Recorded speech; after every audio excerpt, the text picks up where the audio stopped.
Hello and welcome friends, सभी को मेरा नमस्कार। दोस्तों, आज मैं ये आपके सामने बैठा हूँ।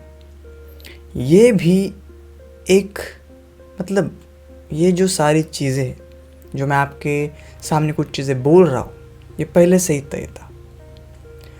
मैं इस चैनल पे किस तरह के वीडियो डालूँ, ये भी तय था। और ये काम मेरा नहीं है, ये काम मुझसे करवाया जा रहा है। अब ये सारी बातें मैं बोल रहा हूँ, ये आपको अजीब लग रही होगी, और ये सारी बातें आपको तब तक नहीं समझ में आएगी जब तक कि आपका समय नहीं आएगा। और आपका समय कब आएगा, ये सारा आपके प्रारब्ध के ऊपर निर्भर करता है। तो आप समझ गए होंगे कि हम बात करेंगे आज प्रारब्ध के ऊपर। आखिर प्रारब्ध होता क्या है? देखिए, जो भी अपने जीवन में होने वाला है, जो भी हो रहा है, वो सारी चीज़ें तय हैं, हम उसको कभी नहीं बदल सकते।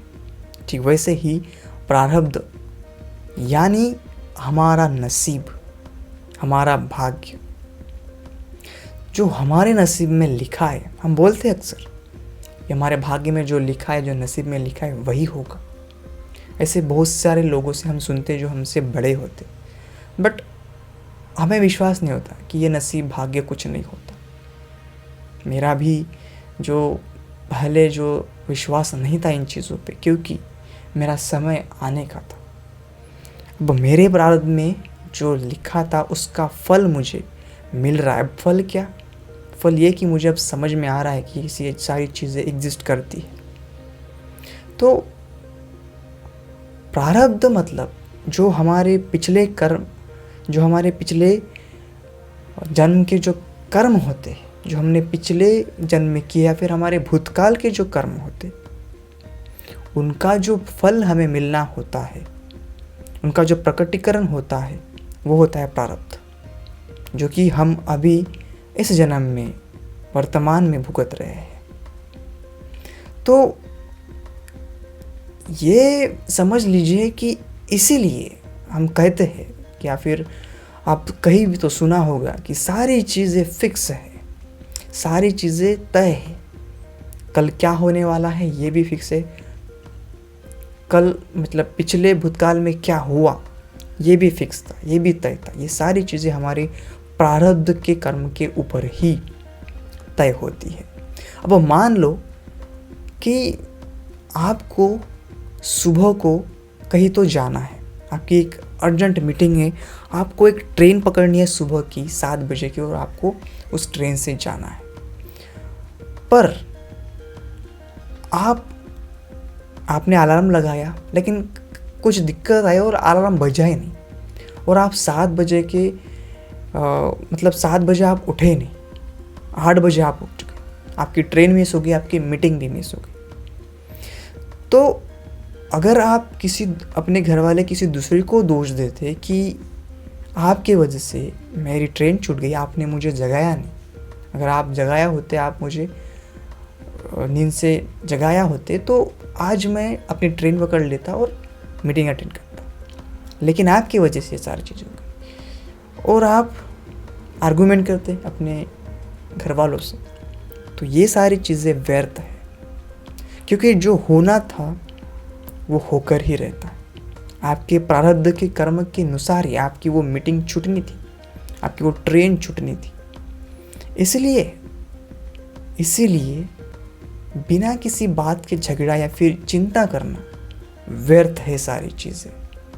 अगर इस बात को हम समझ ले तो हमें चिंता करने की आवश्यकता नहीं है। जो भी होगा उस समय होकर ही रहेगा, उसका समय आने पर वो चीज़ होकर ही रहेगी। तो इसीलिए सारा खेल हमारा प्रारब्ध के कर्म के ऊपर होता है। तो बिना मतलब के किसी से गुस्सा करना, किसी पर गुस्सा करना, चिंतित होना, ये खुद को एक नई प्रॉब्लम में डाल सकते। इससे हमारा एक नया कर्म उत्पन्न होता है, तो और वो फिर आगे जाकर प्रारब्ध होता है। उसका प्रारब्ध में कन्वर्ट होता है। तो अगर इस जन्म में हम जो कर्म कर रहे हैं उसके फल हमें अगले जन्म में मिलेंगे, उसका प्रारब्ध अगले जन्म में हमें भुगतने को मिलेगी। तो प्रारब्ध मतलब हमारे पिछले जन्म में या फिर भूतकाल में किए गए अच्छे कर्म या फिर बुरे कर्मों का फल, पुण्य और पापों का फल। अगर पुण्य किया था तो आपको अच्छा फल मिलेगा, अगर पाप किया था तो आपको बुरे वक्त से गुजरना होगा, ठीक है। और ऐसा कहा भी जाता है कि प्रारब्ध को हम प्रारब्ध को हम मिटा नहीं सकते, बट उसको कम कर सकते, उसके पीड़ा को, उस कर्म के पीड़ा को हम कम कर सकते।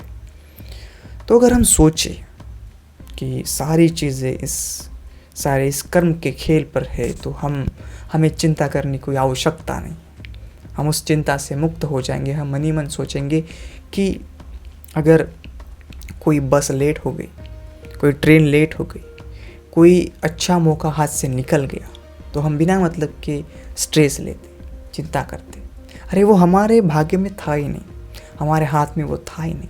अगर ऐसी सोच रखते हैं और सारी चीज़ें तय है, जो होना था वो हो गया, जो होता है वो अच्छे के लिए होता है, अगर ये सोचे तो हमें कभी भी चिंता नहीं होगी।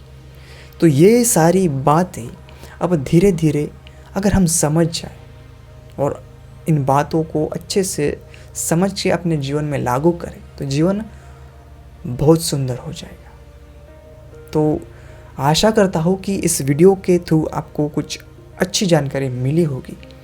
तो अगर आप चाहते हो कि ऐसे ही मैं आगे आपके लिए अच्छी जानकारी लेके आऊँ, तो अब देखिए ये मैं खुद नहीं कर रहा हूँ, ये सारी चीज़ें मुझसे करवाई जा रही है भगवान के थ्रू या फिर यूनिवर्स के थ्रू, ये मुझसे करवाई जा रही है। इसमें मेरा कोई भी मेरा इसमें मेहनत नहीं है, मैं मेहनत नहीं कर रहा,